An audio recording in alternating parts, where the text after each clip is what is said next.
The Nest, where the Hawks take flight and the real stories unfold. Lock in. Okay, boys, so as you know, I've been to Singapore for the last beautiful place, amazing country, amazing people, and the food is to die for. But on the way home, I watched this movie called 42 about a guy called Jackie Robinson. He was the first black American man to play Major League Baseball for the Boston Dodgers, is what it was at the time. First year was Rookie of the Year, but had to go. You know, he broke the ceiling. You know, he was the first guy that had to go in there and cop all the shit that comes with being the first in these things. And so it would be remiss of us not to talk about Charlize Leisure Walker first up on the pod, because in a way, she's our Jackie Robinson for women's basketball. 2 weeks ago, she plays in a final, wins a championship for UCLA, NCAA finals. Last week, she gets drafted, 18th pick overall, to the Connecticut Suns. First New Zealand-born woman to be drafted into WNBA. And I know it's a solid team too. She joins Brittany Griner, Alia Edwards, some big names at that team. And Cliffy, I know you've coached young women. How big is this for New Zealand basketball? Huge, because the young girls around Hawke's Bay are already talking about it. It's already got through. I mean, it's going viral. It is. And I'm so happy because I've been trying to push that girls basketball, especially around the Hawke's Bay region. And I got quite a few new girls coming through in that Napier girls side, young year 9s and 10 that are hungry. And they got a chance. A couple of them might have a chance to be the next Charlize. We'll see. Charlize is legit, man, and so we wish her all the best. Shout out to Megan Campaign. She was the first New Zealander to play in the WNBA in 97, but she went through as an undrafted free agent, so there was some confusion this week about that. But Charlize definitely first Kiwi-born woman drafted into WNBA. Now, she joins 5 other Kiwis drafted into either NBA or WNBA. Can you boys pick them? You know who they are? Oh. Who is it? Well, of course, you got Steven Adams, you know. That's 2. Or Charlize. Yeah, Charlize. 3 to go. What's the big fella that's now he's like the GM of the Nets? Correct, Sean Marks. Sean Marks, that's it. Sean Marks, that's his name. One's been at the Taipans. Harvey King. Oh, yes, that's right. Yeah. Harvey, that's right. In 23. That's right. I played against his dad, Leonard. LK, baby.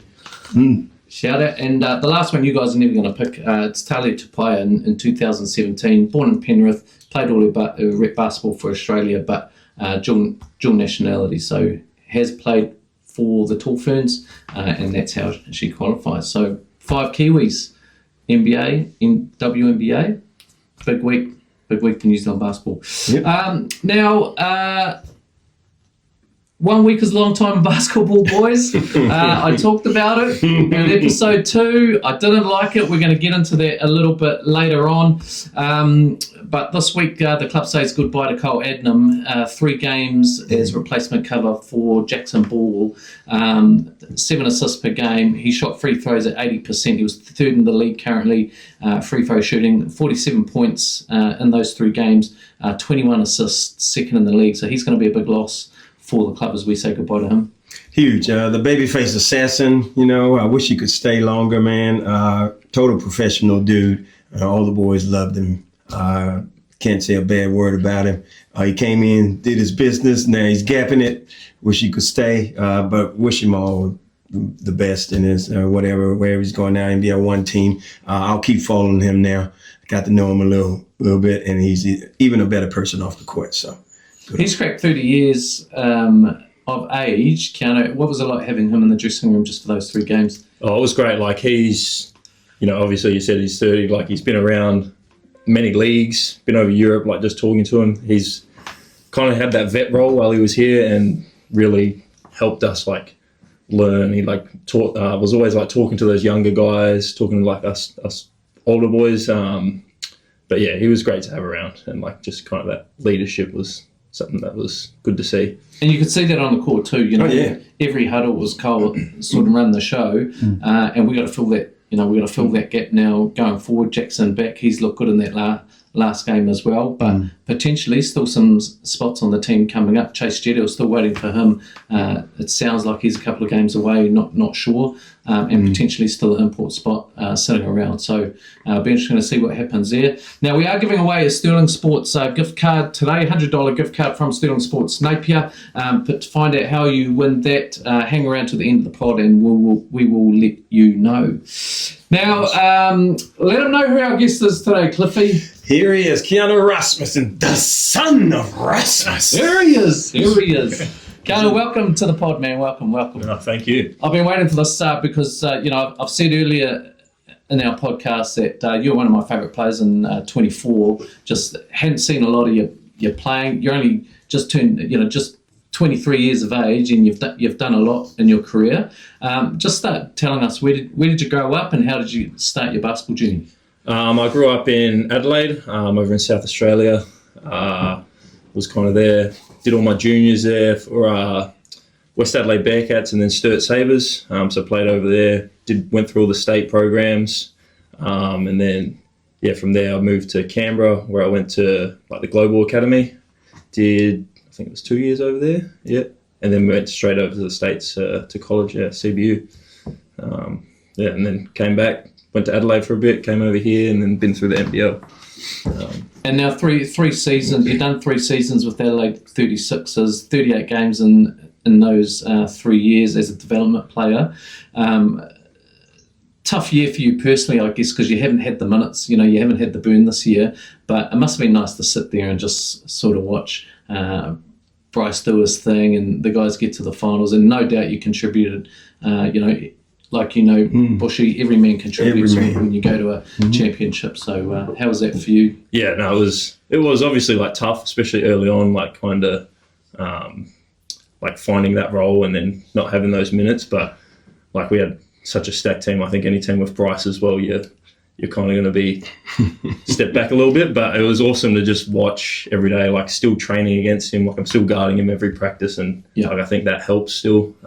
But just seeing his habits, his daily habits, and then how he goes about every game. It's pretty cool. Guards for days in Adelaide 36ers. Flint Cameron as well, Bushy, over there to share the locker room with another Kiwi. He had a standout year, I thought. Yeah, he was unreal for us. He definitely stepped up from where he was from United. I think he had a bigger role and played really well. Awesome. Also, I just wanted to ask, just to break it down, I know you got team goals and all that, and everybody want to win championships. I always tell people that, because if you don't want to win a championship, then, get off the court. Yeah. But I know you do. What's some of the short and your long-term goals personally as a basketball player, being a professional one? I think short-term, a big focus, and even talking to the guys here, Will, kind of just finding that role in the NBL, finding somewhere where I can have an opportunity to play and kind of get myself out there. I think that's probably a big short-term goal for me. I think long-term is establish myself there and then, represent Tall Blacks again. I think that was an awesome experience that I'd love to do in the future and just represent my country, Awesome. Also, I know you have just become a father. And I know juggling that, myself, when I was a professional player, is a bit of a juggling act too, you know what I mean? And just wanted to see how you're handling that. How's it going? You want to give a shout out to your wife or whatever you know about, not letting you wake up in the middle of the night because you got a game and stuff that. This is the time to do it. Huge shout out to her, Michaela. I think she'd probably get a bit mad if I didn't shout her out. But no, she's been awesome. It's been a pretty awesome experience. Having my son, it's been unreal, life changing, but I don't think I could do that without her. She's there for me. She knows my goals, what I want to do. So she's there to support me. And it's been awesome. Awesome, man. Keanu, so you're currently a free agent currently, so your contract's up at Adelaide 36ers. Certainly you'd be looking to go to a club where you can play some minutes. And clubs would be crazy not to be looking at you right now. I think if you look at 24 when you played for the Hawks, 34 minutes, just under 19 points a game, 4.3 rebounds, 2.1 assists. Already in 3 games this season, 61 points. It's fourth in the league. 7 steals, that's second in the league, 20.3 points per game, and you're shooting your 2-point percentage at 76.5%, that's fourth in the league. So already making a statement, and that's the opportunity for this league, isn't it? You know, I think of guys like Luka Yates last year come into the league. Not too many people knew about Luka. Comes in, makes a statement in this league, gets picked up by the TBs, now making good money in NBL 1. But is that how you see this league coming over here as an opportunity to get some minutes and get some tape? Yeah, definitely. Like this is a great league. I think it's where I played last season. It was probably a bit more of a step up over here, like just in terms of schedule wise, like who your competition you're going up against, and I think it's also known around like those NBL teams that like this is one of those leagues that guys go to in the off season to make that statement. So I think that was. Yeah, big thing. Come back over here and enjoyed my time here last time. Like it was good to come back to Napier and Hawke's Bay where, you know, we know familiar faces, familiar areas. So, yeah, I think it was a big thing to get back over here. Well, we're stoked to have you back for sure. Now, a couple of experiences I'm interested to hear about from you. Last year, 5 of our boys from our Hawk squad have landed contracts over in the States to go to universities or colleges. But you played Div 1, NCAA Div 1. How did that experience compare to the other basketball you've played? Yeah, that was an awesome experience. It's I don't know, the States is a whole different level. I think like guys are a lot more athletic. Like there's just fast. Like it's a different style of play. Even like the whole game, like it's 20-minute halves, and you've got all the medias and stuff. But yeah, no, that was a great experience, and I think, you know, any young guy looking to do that now, I think it's something they should look into and, you know, not pass up on that opportunity. But they definitely won't pass up on that opportunity now with the NIL deals. Yeah. Now, also largely off the back of the work you've done at Adelaide 36ers and your season here in New Zealand with the Hawks in 24, you made your Tall Blacks debut this year. So went to Manila. Played in the game against the Philippines and then played against Guam, 14 points against Guam. But the Philippines, that's got to be a game on the calendar. There's nothing else like it. I mean, I've been at North Shore Event Centre for those Philippines games. In league, the Tongan fans are the best in the world. They show up, they're noisy. In basketball, the Philippines, they got a crazy crowd, man. How was that experience? Oh, that was unreal. Like it was loud. That's probably the biggest stadium I've been in where it's been packed out. But even just off court, like wherever we went, wherever we walked, there was always a crowd that were like amazed kind of thing. It was pretty special. But yeah, no, that was different, that stadium. Was it an easy locker room for you to walk into? Because there's some guys that had plenty of experience in that little group, even for a FIBA window. You know, the Tall Blacks took away a pretty experienced side for that. Did you feel comfortable walking into that space? Yeah, definitely. And they were all very like welcoming, just kind of welcomed me into the family. And then, yeah, it was great. Like it was a good group. I think from memory, your first shot was a corner 3, right? I think it was in the corner, bang straight in. Yeah. That would have felt great. nice. It was nice. Once it went through, I was like, yeah, that's cool. Good for you, man. You know, hopefully that's the first of many appearances for the TBs, and you know, because in 24, that's when most people went, he's not an Aussie. You know, he's got some Kiwi heritage, and so yeah, we're stoked to have you in that jersey, and wish you all the best for that. Now, this next segment is Yo Mama. We've done it once, but this one for you. So this is where we've gone to all the Hawks players. We've gone to their mums and had them present a question that we ask our guest. They don't know who the guest is or what it is. And today's Yo Mama question, brought to us by Fizzy Pop, is from Alonzo Burden's mum, which is, what do you think you'll bring to the Hawks team in 2026? I think 20 points per game. Yeah, some highlight dunks. a couple highlight dunks here and there. Yeah.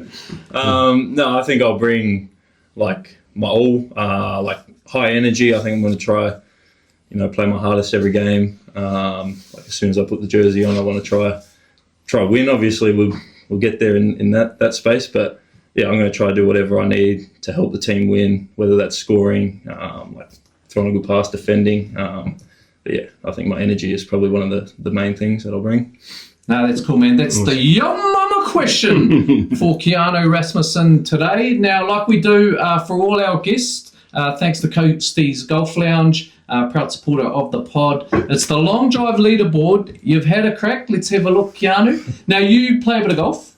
Yeah, a little bit. Very, very casual, yeah. Just very casual. A couple mates, yeah. All right, well, let's check it out.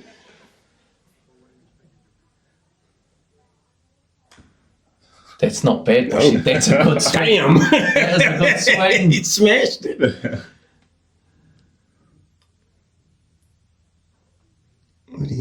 So 213.5 metres. Well, you're going to be right up there because I think only Will Lopez was over that at this point. Yep, coach. There we go. Although, shout out Willie B, I think he used hybrid or something like that. He wasn't even using a driver. No, he used a putter and got 160, did he? No. You got a good setup. You've gone for that one. Yeah. You're on the green too, aren't you? That's straight as well. Look how straight that is. That's going to be a big number. Well, still rolling. 258.8, and that'll take you to the top of the leaderboard. Number one. Just a bit of casual. I'm just going to smash this ball 258. All right, let's see if we can better that one. I think it drops off. Fatigue. Hey, listen, if basketball doesn't work out, man, we can get golf going. Oh, yeah. That's trees. They're still good. They're straight and good. Yeah. It was a good day. So it's 225.5. So there we have it on the Coasties Golf Lounge. Longest drive leaderboard, Keanu Rasmussen goes to the lead, 258.9. And Will Lopez, he wanted another go. So he might need another agrees go. wanted another go too. We might have to take some bribes later on in the He needs season. another 2 or 3 goes. GG. Damn good. Well, that was the long drive leaderboard brought to us by Coasties Golf Lounge. Okay, boys, we're into the game week review brought to us by Big Barrel. Now, let me start here, Bushy. Episode 2, I had beef with the league. I didn't like 3 games in 7 days. And you and Greed said, hey, doesn't matter, man, we're going to get it done. Well, we're 0-3. We're 0-3. And you know I like a good stat, so I'm going to give you some stats. There was 4 teams that had to play 3 games in 8 days, and that was one of the things you questioned. Was it just us or not? Well, it's not. It was the Airs, Jets, Sharks, and the Hawks. All had 3 games in 8 days. So that's 12 games between those 4 teams. Guess how many wins came out of those 12 games? None. No, there was. Not for us, but there was for some. Have a guess. You want to have a guess? What was it? Maybe like 2? There was 4 wins. 4 wins. Yeah, 4 wins.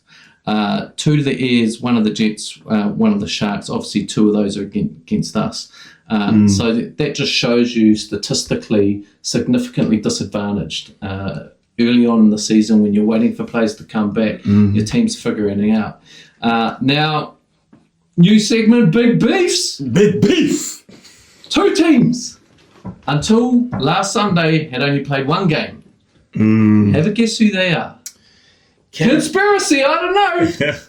Got to put the Rams in there, of course. Rams and the Saints. Rams and the Saints. I don't know. I'm not saying that the league's looking after them, but someone is out there. So I think statistically, pretty poor to get that run early on in the season. How was it for you doing the week trip? Yeah, it was pretty draining. Like it's a big trip, like big couple of days, like we play and then travel basically straight away. And their away game was in the middle as well. Yeah, and it was a big travel to Taranaki. Yeah, it's a tough drive that one. It's a tough trip. It's pretty. I guess it's pretty heavy, but yeah, I don't know. So let's look at that game now. The Taranaki Airs 93-84, and really the tail of the tape is shooting percentage for this game. You've got to think. Shots wise, we had more shots. We took more shots than the Airs, just didn't convert. So, we'd done all the work on court to put ourselves in a position to score, but we shot at 42%.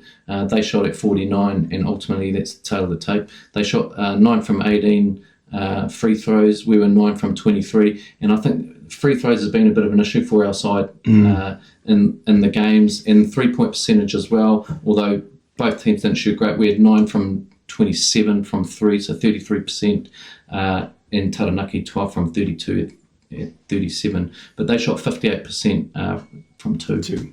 Yeah. And that's a couple of things. I mean, I know the boys know they need to tighten it down on a little defense. I think we're one of 3 teams that given up over 100 points a game. And at the end of the day, that's not going to get it done. You'll lose way more games than you ever would win. They can lower that number down quite a bit, maybe to 90 points, 89 or something like that. Taranaki came out and played, but I want to talk about the Rapid League game. Though we were breaking records in that Rapid League game, 52-20 or something crazy like that. The boys were getting it done, but you got to transfer. Those boys got to transfer that style of play and that heart and that hustle into the main games too. You got to do both. I know a lot of players around the league talk about, I play Rapid. I don't know if I can play a lot of minutes. I do that. Shut up. That's what I'm going to say. Shut your mouth. Like my grandma used to say, you ain't got nothing good to say. Shut the F up. Because you should be able to play a full Rapid League game and a full game and still want to play some more. Young as you are. Come on, man. Come on. Have you ever played Rapid? I haven't, no. I don't think you have either. Can't think that you have. Jackson Ball did in the last one in this game. Didn't play a lot of minutes, and you could sort of see him holding himself back a little bit, I think, in that Rapid game. But Dan Greeter, 23 points in that game, 9 rebounds, Kyle 6 assists. So, there's good signs there. It certainly wasn't an arse whipping, and if you took that off the back of the Fire, I think both of those teams, not the Fire, I think we felt that the Fire were going to be strong. Taranaki, a bit of a sleeper team though. They've picked up another win since then. They've actually played well as a team. So interesting to follow how they go on. But again, if you look at it stats wise, it's just some shooting percentage. Actually, we created more opportunities in that game than they did. And if we convert, we come off. Well, we played great in the first half, I thought, which was the opposite of the game before that against the Fire. Yep. We didn't, so we came out with more vigor and everything, more hustle, playing harder, but then fell off in the second half like we started the first half against the Fire. And I think if we can put 4 quarters together, even 3 3/4 of a quarter together, we'll get our wins. We'll get our wins. So let's go to the Jets game then. 102-109, cracker of a game actually. Although we've got to say, property broker Jets missing 4 starters. No Dante, no Corey, Brian Mullins was out, Dion Collins was out. So they were missing some players through that. So I was expecting a good win. I'll be honest, but they came out and they fought hard, and that's what happens sometimes when you've got a bunch of young guys that are hungry to play, and they showed up. Yeah, I can tell you that. I was talking to Coach Tony before the game, and he was like, hey, he giving all his boys the green light. Like, they were coming out and they just had the confidence to just let it fly and let it rip, and they were falling. Sands, I ain't seen him play that great. That young kid got some bounce too. He dropped 39 on us and fouled out.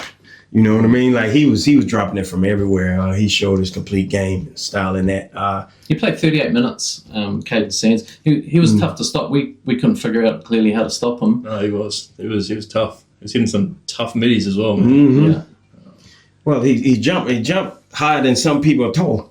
So when he was shooting, it was quite easy to get the mid-ranges off because he shot one over Babyface Assassin. Man, looked like he was a dwarf out there because he was up so high, you know what I mean? And Babyface Assassin, Cal had him. He jumped. So, hats off to him. 21 points though, Keanu, in that game, and one thing that's coming through is we're having no problem scoring.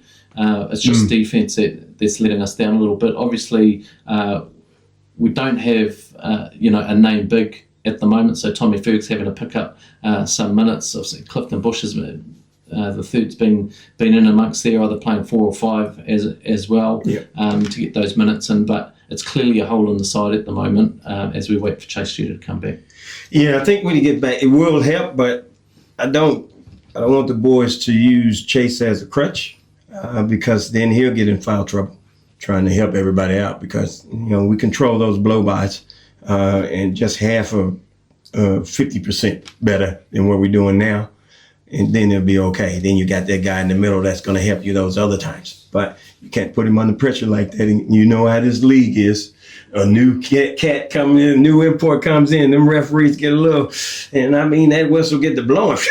And next thing you know, it's 3 fouls in 10 seconds, and he only went down the court twice. So We've been holding our own, though, in the rebound count, and particularly in that game, is one where we didn't. 47 rebounds for the Manawatu Jets, only 38 for us. So off the boards, we weren't as good as we had been in the other 2 games, and I think that's cost us in terms of conversion there. Yeah, I agree. I agree with you. But hey, at the end of the day, boys know what they got to do. You can't be like I was yelling out to them, and they know it. Prison female dogs. You know what I mean? You can't play like that. You gotta get a little mongrel in you, man. Like somebody pounded on you, you gotta hit back, fight back. I was never the one to get bullied because I would just smack the bully in the face. And he got tired of me smacking him in the face, so he went to somebody else. So, and our boys need to get a little tougher. They play tougher in training against each other. I see it. Yeah. When I go to training, so it's just putting that on the court. Johnny, what's it feeling like in the dressing room? It's 0-3, but actually, if you look at the stats, we're not that far away from winning some of those games. From memory, it was a bad third quarter in that Jets game that really hurt us. When we were looking really good up until that time, the halftime didn't help us out. No. They came out, had a bit of spirit, and put a few away. Hit a few big threes at some key times towards the end as well. Yeah. So, but what's the feeling like? I mean, when we're coming out of that half, we obviously, I think we need to put a 40-minute performance together. Once we do that and have cut down on the lapses, I think we'll be fine. But I don't know, we're not hitting the panic button yet. I think we're 0-3, but I think we're showing some good signs both ends. There's obviously lapses, but overall, good. I think once we get a few more pieces in, a couple big guys, I think we're in a good position. So I don't think there's a panic yet. Yeah, and still some good signs. Obviously, Keanu and Greta looking really good, tracking really well. I think you're just over 20 points a game. Greta's 26.7 points a game, 4th in the league. Ruben Tarangi first had 35 points per game. But so there is some positives. Jackson Ball comes back into the side. Yeah. Are you finding it, after a season not getting as much burn as you would have liked, are you finding it hard? I mean, I think you played 36 minutes in the last one. Is it taking some time to get those legs under you, or you feel all right? No, it's definitely taking some time. My lungs are burning a little bit some of these games. But yeah, I think that last game I started to feel a bit better. But yeah, just still trying to get my legs under me, settle in a bit. And yeah, hopefully once that happens, I can make some more shots and run up a bit quicker and stuff. But yeah. Spectator-wise, early in the Sal's NBL, Bushy, the games have been quick. They've been quick. If the refs are going to let them play, the refs got involved in that Jets game, I think, too much. There was a lot of whistle, stop-start, but I think most of the games have been pretty quick pace. Yes. Right across the league, and teams that can't handle that, again, blowing out. You've seen Tuatara blow someone out, and there's been a few games where the scores have got high. Those teams haven't been able to catch up. And I can see head coach Will Lopez trying to play that style of basketball to get us up and down, and it's paid off sometimes. Just on defense getting back, we've got to make sure we shut the door, right? That's it. Hey, offense is clicking because we got some scores out there. Son of Rasmuss over here is one of them. We got plenty of scores. DG Greta, damn good Greta. We got some people that can put the ball in the hole. Jackson Ball is back. Baller, he's back. So, and there's some guys on that bench too that haven't showed what they can actually do this season, but they can put it in the hole too. You got CB3, Kobe Carver. the Cobra, the sequel CB3 over there too. You got Tommy Ferguson. I don't think has showed all of his bag yet, tricks yet. So he can get in there, and plus he's a demon on the boards. So they still got some things to do and to mesh that, and that's a coach. Coach will get it done, but tighten that defense up. Everything else start clicking. Look out. Yeah, and we have scored some good points off the bench in the first 3 games. I think that's been a real positive. We've lacked that the last couple of years, and if we can get some guys, 2 or 3 to fire in the same game, play 40 minutes like you said, I think things are looking good. Let's just take a quick look at what Dan Greeter's doing. You've played a bit with Dan now. He's leading the league in scoring, 80 points in the first three games, 26 points per game, 4th in the league, 9.7 rebounds. He's 7th in the league. Sam Timmins first with 15.3, but it shows the difference between what we're relying on and what Sam Timmins is doing in terms of where you got to be, for someone to get up and get those rebounds. 5 steals, he's currently 5th. Grades, and then offensive rebounds, 8 offensive rebounds, he's 2nd in the league. 21 defensive rebounds, he's 4th in the league. So already doing the damage. Dan Greeter, just an absolute professional coming in here, massive motor. Because he's damn good. That's what the DG stands for. They give him that nickname just for fun, and he knows it. He's got a motor, man, and he has this thing, because of those injuries, like we had him on the part. And he said, because of those injuries, he plays with reckless abandon and no fear, because at any given stage that basketball probably could be taken away from him. So he gives all that energy like that on the court, and I love it, every bit of it, man. Keep it. Dan plays pretty free, Keanu. How do you keep up with that? Are you just trying to put yourself in a spot to give him an outlet when he's going, or what are you looking to do to support him? Yeah, I'm trying to just find those windows for him, because he just goes, and it's awesome. That's kind of like what we need. I think that's when he's at his best. But yeah, I think I just need to run with him, and then when he's gone, try to get in those spots where he can find me. Yeah. Well, stats are certainly going his way. So, there is some real positives in what's happened, even though we're 0-3. Right, let's go to game preview brought to us by NZME, and we're previewing the home game versus the Canterbury Rams. Thursday the 23rd at Rodney Green Arenas. Rapid League is at 6 p.m. And the Sal's NBL game is at 7 p.m. Now, they've had a close game against the Nelson Giants, 85-86. It was good, really good game. A lot of defense, not high scoring that game, but it was like a basketball purist game to watch. But I went to the wire, and then they've just played this Sunday against the Saints as well. And like you said at the start of the year, they always find a way to win. They will. And that's the Rams. Now, I played with them for 8 years. Both of my children, even Clifton Bush III, born in Christchurch. And they always find good teams and players from somewhere. That's why they're surprised. That's why they probably was holding back on who they were signing, because, it's going to be a surprise to people, and they wanted it that way. And they tend to mesh those guys together in a culture that they have built down there for many, many years, even well before I got here, with the likes of the style of play that they like to play. And they're gritty. They're always gritty, so they're always going to be in it to win it, I think. As long as they're keeping that core group down there and some of the coaching staff as well. Even the owners there, they were former fans themselves. You know what I mean? Used to come to games that I played, and I know them, and they know they are purists of the basketball style of Canterbury. Yeah, Taylor Britt, free agent. The Breakers have let him go this year, but played 34 minutes in that game against the Giants for 23 points. And Todd Withers, we talked about him in the previous pod, 32 minutes for 13.7 rebounds. So they've got a nice little team. Walter Brown as well, played 32 minutes, 17 points, 13 rebounds.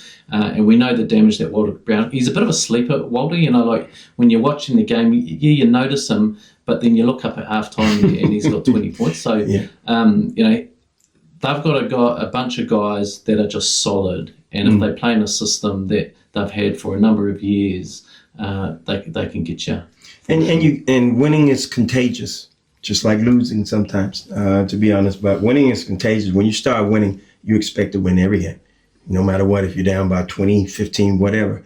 And I think they have that mentality, and players who are used to winning there, and now they see, hey, no matter what it is, we can win.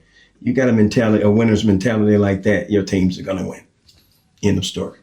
Keanu, what are the boys practicing and working on in the lead up for that game? I think just going off our last game, like kind of sticking to knowing our personnel. Like you said, they've got a lot of solid guys on that team, guys that have been around their program for a while, and then they bring in some good imports. So I think a key thing for us is just knowing our personnel, like guarding them, how like we need to, kind of thing. So that's probably the big thing. And then, just finishing our plays, like on our defensive end. That's what we struggled with last game. And I think that's what we need to go into Canterbury with. Well, this past Sunday, they absolutely smashed the Saints 111-89. And if you look at, again, who's done the damage for the Canterbury Rams, 28 points, Tamanang Cho. So that's the first time we've seen him light it up. And he picked up 28 off 25 minutes. So one to watch. Jack Andrew, 15 points off 29. Walter Brown, again, 21 points off 28. And Taylor Britt, 17. But let's just see, 8 assists for Taylor Britt. So, he's one of those guys. He's just dangerous wherever he is. And I'll be surprised if someone doesn't pick him up. Oh, I mean, to be honest, he is good enough for any NBL team. He just needs the minutes. And that's a lot of players. Even my man sitting next to me, son of Rasmuss. Even if he gets the minutes on a Australian NBL team, he's going to produce too. You got to be on the court to do so. You can't just continue having it and to get that opportunity, and then they have to take advantage of that opportunity when you get it. And I think yourself and Taylor Britt are two guys who would do that as long as they can get those minutes on the court. Yeah. Is that how you feel, Ken? Yeah, for sure. I think that's like a big thing going into this off-season, this free agency, is just finding the right spot for me where I can get an opportunity to play and show myself and kind of try to establish myself in the league. So that's a big thing, just finding that opportunity. Yeah, I assume it takes a little bit of time just to find your rhythm in the game, after not getting the minutes that you've wanted at Adelaide, to come in here and just find the rhythm and find yourself again in a new team with a new coach. How big is it for you in terms of who's coaching the team, in terms of where you go? Does that play a big factor for you? Yeah, that's a huge factor. I think the coach is always a big factor. Like, you need to find someone that's going to believe in you and trust in you.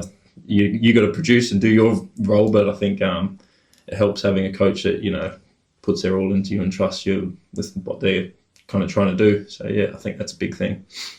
Well, it's a big game to look forward to. It's the Canterbury Rams home at Rodney Green Arenas, Thursday 23rd April, 6 p.m. is Rapidly, 7 p.m. is the Cells. We want to get a dub, but that is a tough game. We haven't been far away, it feels, even though the scoreboard doesn't always say that, but I've got high hopes picking the Hawks for a win at home to get us underway. Now, moment of the week brought to us by Streetwise Coffee, official coffee suppliers of the Big Barrel Hawks. Bushy, what's your moment of the week? Well, it was during the last game when the Jets and the Hawks were playing, and Dan Greeter, I think, DG, he had the ball, he got it blocked a couple times, snatched the rebound back, battled a little bit, still put it in, I think, for an and one. I'll say that was a little toughness that we probably should have showed the whole game. I think if we would have showed toughness like that through the whole game, been a different ball game. I think some of those guys in the Jets team wouldn't even come inside anymore. Mm-hmm. And that's my moment of the week, because I want to see some more of that from everyone on the court. A little toughness, a little mongrel, Yeah. My moment of the week, I can't go past Charlize Ledger-Walker. I think, I've coached young women basketball. You have as well. That's just a huge moment for the sport, I think, in terms of girls being able to look up. There's some good young players coming out of here. I think Story Sadler, Keija Maharangi as well. They now get to look up and go, someone's been there and done it. There's no reason I can't. So shout out to her for what she's doing, and I hope that stays in the news. Just for context, the NCAA final for that women's game was viewed by 8.5 million people watching that game. So it is no small feat to have a Kiwi in that mix, and we need to celebrate that, because Kiwis just aren't that good at doing that. We talk about the tall poppy syndrome. Well, she's an out-and-out Kiwi doing it on the world's biggest stage. So that's my moment of the week. sensational. And that was brought to you by Streetwise Coffee. Now, we do have a giveaway. It's a $100 Sterling Sports voucher. What we're going to do, keep an eye out after this podcast comes out. We're going to do an Instagram post. Post us a question you want to ask our guest next week. And if we select your question, you're going to win the $100 voucher. And also, as a follow-up as well, a bit of a bonus, if you tag a friend you want to bring to the next home game, and if we select you, we'll give you and your friend 2 tickets to the game of your choosing at Rodney Green's Arenas. Now, the next 2 games are both home games, which is probably good for the boys. Keanu to settle in, work through some, although not easy games. Boys. Not easy games. Rams and Tuatara. Rams obviously Thursday the 23rd of April, and then Big Barrel Hawks versus the Auckland Tuatara on Saturday the 2nd of May. That's a night game as well, 6:30 Rapid, 7:30 Sal's NBL. Boys up for the challenge? Yeah, of course. We're 0-3 right now. I think we're going to come out and hit these 2 teams. I think we need some big wins, especially in front of the home crowd as well. Cool. Get your tickets at hawks.flickit.co.nz. Other than that, another episode done. Done and dusted. Thanks for coming, man. Appreciate it. Appreciate Appreciate just. Thank you.